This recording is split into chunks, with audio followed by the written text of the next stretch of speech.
आज पहलवान जी जो कॉन्फ्रेंस बुलाई है इसका क्या मोटो आप लोगों का है? सबसे पहले तो प्रवीण जी आपका बहुत बहुत धन्यवाद। न पत्रकार साथी बैठे हैं इनका भी इंडियन नेशनल लोकदल पार्टी के कार्यालय में मैं स्वागत करता हूं, अभिनंदन करता हूं और आपके जो तमाम व्यूअर साथी हैं उनको सबको अपनी तरफ से नमस्कार करता हूं। जैसा कि आपने प्रश्न किया कि आज मीटिंग किस परिप्रेक्ष्य में बुलाई गई, अभी हरियाणा प्रदेश इंडियन नेशनल लोकदल पार्टी का संगठन पूरे प्रदेश स्तर पर बनाने का काम किया गया पिछले दिनों और चंडीगढ़ में मीटिंग बुलाकर उसकी घोषणा की गई। तो उसी कड़ी में आज ये चारों हमारे हल्का प्रधान इनके साथ बैठ करके और आपसे भी मुलाकात पत्रकार साथियों से लंबे समय बाद हुई तो उनका गेट टुगेदर हो जाएगा और इस बहाने मिल लेंगे और जो पार्टी की नीतियां हैं, पार्टी का जो प्रचार प्रसार का तरीका है, संगठन को हम आखिरी छोर तक तेल तक कैसे ले जाने का काम करें, उसके ऊपर विचार करने का काम आज किया गया। और उसी कड़ी में ये फैसला लिया गया कि 1 जुलाई से पहले चारों हल्कों के हल्का प्रधान अपने यूनिट का, अपने हल्के की पूरी कार्यकारिणी तैयार कर करके 1 जुलाई से फिर हम पूरे जिले के गांव-गांव जाने का इंडियन नेशनल लोकदल पार्टी के सभी कार्यकर्ता मिलकर के पूरे गांव-गांव जाने का काम करेंगे और चौधरी देवीलाल चौधरी, ओम प्रकाश चौटाला जी की नीतियों का प्रचार प्रसार कर करके इंडियन नेशनल लोकदल पार्टी के संगठन को और ज्यादा मजबूत करने का काम करेंगे और जो सरकार की बेकायदियां हैं उनको लोगों के बीच में उठाने का काम करेंगे। अच्छा सर, आप ये बताइए कि बीजेपी तीसरी बार प्रदेश में है और अल्टरनेट के तौर पर कांग्रेस पार्टी को लोग देख रहे थे, लेकिन कांग्रेस पार्टी सरकार बनाने में नाकाम रही। तो ऐसे में आपको क्यों लगता है कि आगामी जो जनता है वो इनेलो पार्टी की तरफ देखेगी? अगर वो देखना चाहती है तो इसका कारण क्या मानते हैं आप? प्रवीण जी, मेरे लगने ना लगने का कोई फर्क नहीं पड़ता। ये आपने अपने मुख से ही बात कह दी कि हरियाणा प्रदेश की जनता जो थी वो हरियाणा प्रदेश में कांग्रेस पार्टी की सरकार की तरफ नजरें पसार कर बैठी थी कि भाई हरियाणा प्रदेश में कांग्रेस पार्टी की सरकार बनेगी। लोगों की गलती नहीं है प्रवीण जी, जनता की गलती नहीं है। जनता तो इस बात के प्रति पूरी तरह से आश्वस्त थी, चाहे वो किसान वर्ग को ले लो, मेरे वर्ग को ले लो, गरीब, मजदूर, दलित, व्यापारी, कर्मचारी, हर आदमी सरकार से त्रस्त था। सरपंचों के ऊपर भी लाठियां चलाई गई, उनका भी निरादर किया गया, टीचरों का भी किया गया। कोई वर्ग ऐसा नहीं था जो इस भारतीय जनता पार्टी की सरकार से नाराज नहीं था। लेकिन उनके बाद अगर कहीं कांग्रेस विफल रही तो वो कांग्रेस के जो शीर्ष नेतृत्व था, चौधरी भूपेंद्र सिंह हुड्डा थे, उदय भान थे, दीपेंद्र हुड्डा जी थे, इनके गलत फैसलों की वजह से हरियाणा प्रदेश की जनता को ये चीज देखनी पड़ी कि हरियाणा प्रदेश में तीसरी बार भारतीय जनता पार्टी की सरकार बनी। लोग तो आतुर थे, लोग इस बात के प्रति आश्वस्त थे कि सरकार बनेगी और लोग बनाना भी नहीं चाहते थे। अब पहले भी मैं 1-2 बार ये चीज चली थी। आज जो आप बात कर रहे हो संगठन की, मैंने सबसे पहले मुद्दा उठाने वाला व्यक्ति मैं था जिसने ये कहा था कि कांग्रेस की हार का सबसे बड़ा कारण संगठन है, क्योंकि न तो कार्यकर्ता को पूछा जाता, न कार्यकर्ता के हितों की रखवाली करी जाती, केवल और केवल जो मनमर्जी मांगो वो फैसले आप थोप दो और फिर कार्यकर्ता पीछे पीछे फिर आ जाओ। तो स्वाभिमानी आदमी तो इस किस्म की बात को स्वीकार करेगा नहीं प्रवीण जी।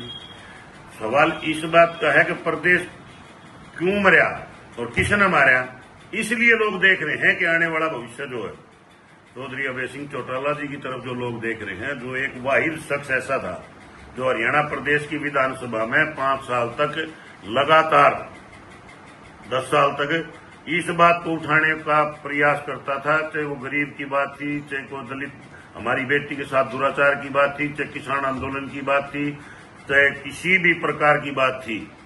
वो शख्स हमेशा छत्तीस बिरादरी के हितों की रखवाली के लिए विधानसभा में भी लड़ता रहा और सड़क पर भी लड़ता रहा। इस बात को लेकर के आज हरियाणा प्रदेश की जनता को ये लगता है कि भाई आने वाले समय में लोग हरियाणा प्रदेश को अगर बचाना है तो, क्योंकि चौधरी अभय सिंह जी ने छोटा काम नहीं किया था प्रवीण जी। 13 महीने तक इस देश के दिल्ली के किसान इस दिल्ली की सीमाओं को चारों तरफ बैठे रहे और कांग्रेस पार्टी ने उसमें लेस मात्र भी किसानों के पक्ष में भागीदारी नहीं करी तो कहीं ना कहीं चौधरी अभय सिंह चौटाला जी ने, स्वयं उनके बेटे अर्जुन चौटाला जी, करण चौटाला जी उस धरनों के ऊपर भी उपस्थित रहे। और न केवल वो रहे बल्कि चौधरी अभय सिंह चौटाला जी की जो पुत्रवधू थी, मैं अगर जहां तक ठीक हूं, वो डॉक्टर हैं, उन्होंने बहादुरगढ़ में एक मेडिकल भी टेम्पररी तौर पर बनाने का काम किया। इससे बड़ी कुर्बानी और चौधरी अभय सिंह क्या कर सकते हैं। चौधरी अभय सिंह जी को ने घोषणा करी कि भाई या तो ये सरकार इस बात को मान ले, अगर सरकार नहीं मानेगी तो मैं अपने पद से रिजाइन दे दूंगा। ये मेरे कहने की बात नहीं प्रवीण जी, अगर कोई आदमी गांव की पंचायत का भी मेंबर बन जाता है, वो भी इस बात को बार बार सोचता है कि मैं इस्तीफा नहीं दूंगा, मैं तो अपना दोबारा से इस पाऊंगा। लेकिन चौधरी अभय सिंह चौटाला ने 1% भी इस बात को नहीं देखा कि आपकी विदाई की जाएगी, विदाई की जाए तो जाओ। उनका सीधा ऐलान था कि भाई मैं किसान कौम के साथ खड़े हूं, तो मेरे के साथ खड़े हूं, और उन्होंने अपने पद से इस्तीफा देना काम किया। ये हिंदुस्तान की राजनीति में पहला उदाहरण है। आपकी बात सारी सही है पहलवान जी, लेकिन जब अभय सिंह चौटाला इतना त्याग कर रहे थे, जब उनकी पुत्रवधू लोगों का इलाज कर रही थी, जब अभय सिंह चौटाला किसान आंदोलन में इतने सक्रिय थे, आपकी सारी बातें ठीक हैं, लेकिन उस दरमियान सतपाल पहलवान तो दीपेंद्र हुड्डा के साथ खड़े थे। तब आपको क्यों नहीं दिखाई दिया अभय सिंह चौटाला का त्याग या अन्य चीजें? अब सतपाल पहलवान है वो इनेलो में आ गए हैं दीपेंद्र हुड्डा को छोड़कर, तो क्या इसका कारण ये माने कि अब दीपेंद्र हुड्डा की राजनीति का भविष्य नहीं रहा, इसलिए आप इनेलो पार्टी में आ गए? राजनीतिक तौर पर जो प्रश्न आपने एक प्रश्न में 4-5 प्रश्न पूछ लिए। चौधरी अभय सिंह चौटाला जी को मेरे को तब भी नजर आ रहे थे, झज्जर आरक्षण के बाद आकर के सर्व समाज की मीटिंग करके के मेरे को उस दिन भी नजर आ रहे थे प्रवीण जी। चौधरी अभय सिंह ने रिजाइन दिया, उस दिन भी मेरे को नजर आ रहे थे।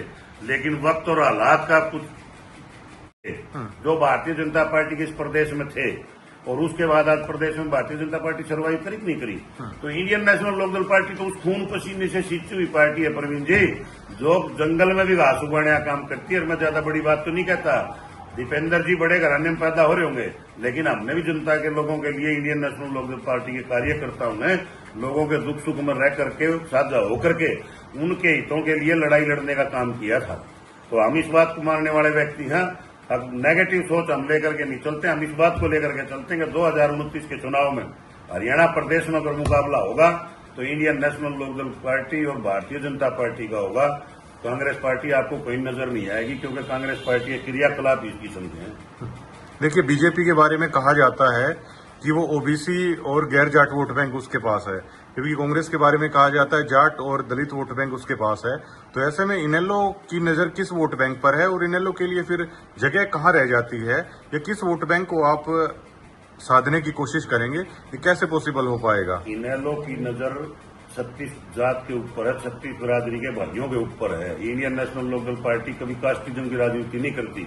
और जैसा आपने कहा, ठीक है, समीकरण बनते हैं, बिगड़ते हैं, कभी हालात कुछ होते हैं, कभी कुछ होते हैं। इंडियन नेशनल लोकदल पार्टी के जन्मदाता परम पूजनीय श्रद्धेय चौधरी देवीलाल जी के जो विचारधारा थी, और उस कैबिनेट में आप नेट पर जाकर के निकाल करके देखना, कुम्हार बिरादरी उसमें थी, पंडित बिरादरी उसमें थी, बनिया बिरादरी उसमें थी, हरिजन भाई उसमें थे, दलित उसमें थे, डूम उसमें थे, बाजीगर उसमें थे। मनोहर लाल सैनी जी को सबसे पहले हरियाणा प्रदेश में लोकसभा में भेजने वाले व्यक्ति का नाम चौधरी देवीलाल था। जो आप बात कर रहे हो कास्टिज्म की, हम कास्टिज्म की राजनीति करने में विश्वास नहीं करते प्रवीण जी। हम डायरेक्ट सीधी एक बात लेकर के चलते हैं कि इस देहात में बसने वाले कमेरे वर्ग के जो लोग हैं, जो मेहनत को, वो किसी भी बिरादरी से हैं, लड़ाई अमीर की गरीब की है, लड़ाई अमीर गरीब की खाई की है, लड़ाई जात की नहीं है। एक गरीब के घर में खाने के लिए टुकड़ा नहीं है, तो उसके हित के लिए अगर आप खड़े होगे तो वो आपके साथ खड़ा होगा। अगर आप नहीं खड़े होगे तो फिर आपके साथ कहां खड़ा होगा? सतपाल पहलवान अपने पुराने रंग में कब दिखाई देंगे? आप जाने जाते हैं ग्राउंड पे बड़ी बड़ी रैलियां करने के लिए, सचिवालय को घेरने के लिए, ग्राउंड पर मुद्दे उठाने के लिए, तो आप अपने पुराने रंग में कब दिखाई देंगे? ग्राउंड पर कब से संघर्ष है वो आपके नेतृत्व में दिखाई देने लगेगा? बहुत जल्द प्रवीण जी, आपको ये सारी चीजें जो पुराना रंग आप बता रहे हो उसके अंदर आपको देखने को मिलेगा। और अब विशेष तौर पर मैं आपके चैनल के माध्यम से एक बात और रखना चाहता हूं, सरकार से ये कहना चाहता हूं कि आप जो घोषणा करते हो सबका साथ सबका विकास, वो सबका विकास तो एक तो दिल्ली गेट से सिलानी गेट की तरफ अगर आप जाओगे तो वहां जाकर के देखना, गड्ढों में सड़क है, सड़क में गड्ढे नहीं है, 1.5, 2, 2.5 फुट के करीब गड्ढे हैं उस रोड के अंदर। और पूरे जो जिले के हेडक्वार्टर है उसके हालात में आपको बता रहा हूं, वहां से प्रशासन अमला भी गुजरता है, उपायुक्त महोदय भी गुजरते होंगे कभी ना कभी, तो तहसीलदार भी, एसडीएम साहब भी गुजरते होंगे, लेकिन किसी को भी ये दिखाई नहीं दे रहा कि यहाँ रात के समय में अनेक आदमी को चोट लगी, दिन में भी एक्सीडेंट हो गई।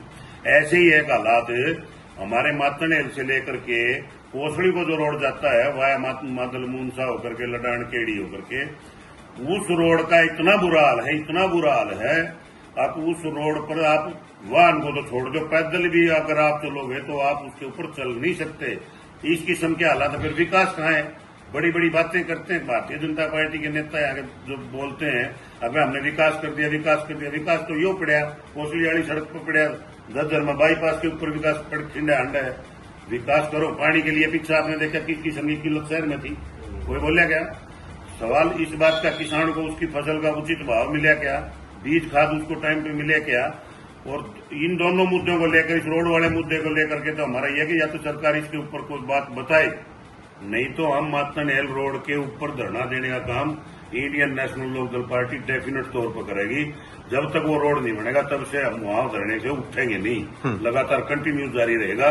और लोगों के हितों के लिए, लोगों की रक्षा के लिए इंडियन नेशनल लोकदल पार्टी का एक छोटे से छोटा कार्यकर्ता भी आपको तत्पर तैयार मिलेगा। तो रात के 2 बजे आप फोन करना, क्योंकि इंडियन नेशनल लोकदल पार्टी उस शख्सियत से पैदा हुई है जिसने ना कभी डरना सीखा, ना कभी झुकना सीखा। संघर्ष ही उनका जीवन रहा है, हमेशा गरीब आदमी के हित में खड़े रहने की जो नीतियां चौधरी ओम प्रकाश चौटाला जी की थी, चौधरी पूजनीय स्वर्गीय परम श्रद्धेय चौधरी देवीलाल जी की थी, उन नीतियों को लेकर के हम जो हमारी युवा पीढ़ी है उनको हम जागृत करने का काम करेंगे कि किस प्रकार की जन कल्याणकारी जो नीतियां हैं, जो कैसे सबका साथ और सबका विकास हुआ करता था, उस चीज को चरितार्थ करने का काम चौधरी देवीलाल जी ने सबसे पहले किया था। इन बातों को लेकर के हम लोगों के बीच में जाएंगे और लोगों को अपने साथ जोड़ करके आपको इस जिले के अंदर एक नया संगठन, नया इतना मजबूत संगठन आपको देंगे कि आप स्वयं ये मानोगे कि प्रधान जी अब कमाल होगा। जब जिले के अंदर तो सबसे ज्यादा इंडियन नेशनल लोकदल पार्टी के साथी जोड़ने का काम हम करेंगे। आपका जो कार्य क्षेत्र है वहां पर प्रदेश में तो बीजेपी की सरकार है, आपके कार्य क्षेत्र में विधायक कांग्रेस के हैं। आप मानते हैं कि कांग्रेस के विधायक अपनी भूमिका निभाने में असफल साबित हो रहे हैं या सफल साबित हो रहे हैं? मैं मानता क्यों प्रवीण जी, बिल्कुल असफल हैं। सफल का काम क्या है? हर डाल पे उल्लू बैठा है, अंजाम में गुलिस्ता क्या होगा, बर्बाद चमन को करने में बस एक ही उल्लू काफी था। 5-5, 7-7 बात के विधायक बैठे हैं, क्या कोई किसी बात रखते हैं? अपनी विधानसभा की बात रखते हैं? जब से विधायक गीता भूकल जी हैं, क्या कभी इस रोड के ऊपर जाके देखा? क्या किसी गांव में कोई हादसा होगा जाने का काम करते हैं? ये तो विधायक नहीं है। ये तो यूं है कि चौधरी भूपेंद्र हुड्डा आशीर्वाद देते थे, इनका सूत आ जाती, ये एमएलए बन जाते ना, इंडिपेंडेंट लड़ा के देखो कोई से नहीं, जब 5,000 पर्ची पा जाते लड़ाओ, कोई से नहीं भी। राजनीति जनहित के लिए की जाती है। कोई भी प्रतिनिधि विधायक बनता है कर्म से, लेकिन विधायक ये नहीं होता कि विधायक बन गया तो खुदा बन गया। प्रजातंत्र के अंदर आप भी उतने अधिकारी हो, एक विधायक भी उतना अधिकारी है। वो केवल इसलिए है कि वो विधानसभा में आपकी आवाज उठा सकता है, लेकिन ग्रास रूट पर तो आप भी संघर्ष कर सकते हो, आप भी लड़ सकते हो। चलो राज नहीं है, राज नहीं होने के बाद झज्जर हल्के के लोग तराई तराई कर रहे हैं, पूरे 16 काम लगते हैं इस रोड के ऊपर, और जिनका सबका निकास कोसड़ी की तरफ है। सुबह उठते गाड़ी बकते, जहां श्याम ने गाड़ी बकते आए, तो वो काम हमारा तो है नहीं अपोजिशन का, लेकिन उस अपोजिशन की भूमिका को हम नहीं मांगेंगे। हम वहां धरना भी देंगे और जब तक ये रोड नहीं बनेगा तब तक वहां से उठने का भी काम नहीं करेंगे। कांग्रेस पार्टी हरियाणा में अपना गए तो नहीं बना, उसको लेकर क्या कहना आपका? बन गया, नहीं बना अभी तक, बन जाती बतलाओगे। 12 साल तक नहीं बना था भाई, पहले भी ऐसे प्रक्रिया तो होती नहीं।